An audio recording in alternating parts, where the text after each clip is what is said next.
So really quickly, if you are offering services for locks, I want to share a quick story about a consultation I just had with a woman that had started her locks somewhere else recently, and she was saying that she was concerned because she wanted to have thick locks, but the way they were started, she felt like they were going to be really thin and fine, and they weren't going to be what she wanted. And so my initial recommendation was for her to start over. We're going to go ahead and start your locks over so that you can have thick locks. And to me, these are thick locks.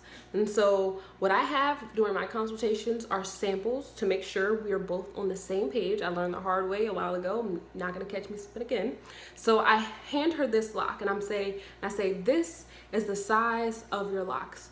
This is what is going to happen. This is how they are going to mature. This is the size that you're going to have.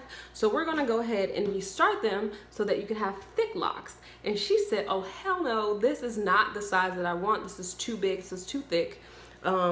This is the size of my locks. And she had been saying she loved my locks. This is the size of my locks. And I told her this is what she's going to have. And she said this is actually what she wanted.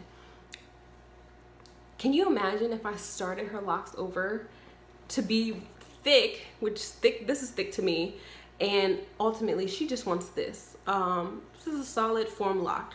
Again, she's just starting out. So I say all that to say, if you are professional, make sure you have either size charts or you have some type of samples that you can make sure you and your guest are on the same page as far as sizing of locks when you first start. And if you are somebody that's going to get locks, going for consultations, make sure that you have some either pictures or points of reference so that you're not disappointed with the size that your locks ultimately end up being, because locks change. The locks that you start with the first day are not the same as the locks that you'll have a year from now. So just make sure you keep that in mind when you're going for consultations. And know that regardless of either small locks or thick locks, you do have to cultivate them. You have to maintain them from root to ends, because otherwise they're not going to grow out properly if you're looking for cultivated locks. They're going to be frizzy, they may even be flat, they may have a lot of bumps and inconsistencies if you're not cultivating them. So I know they may look skinny in the beginning, but the skinniness is because it's only the hair from that point. As you mature through your journey, your locks are encapsulating all your shed hair, which gives it thickness and fullness, and so it will be thick. My locks are thick.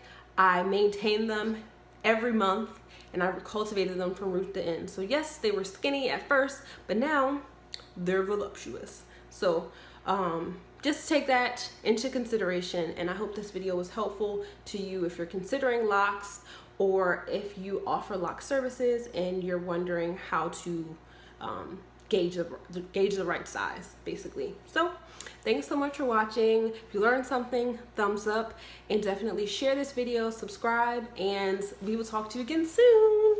Say bye. Can you give them some smiles? Say bye. Bye-bye. We'll talk to you guys later. Bye.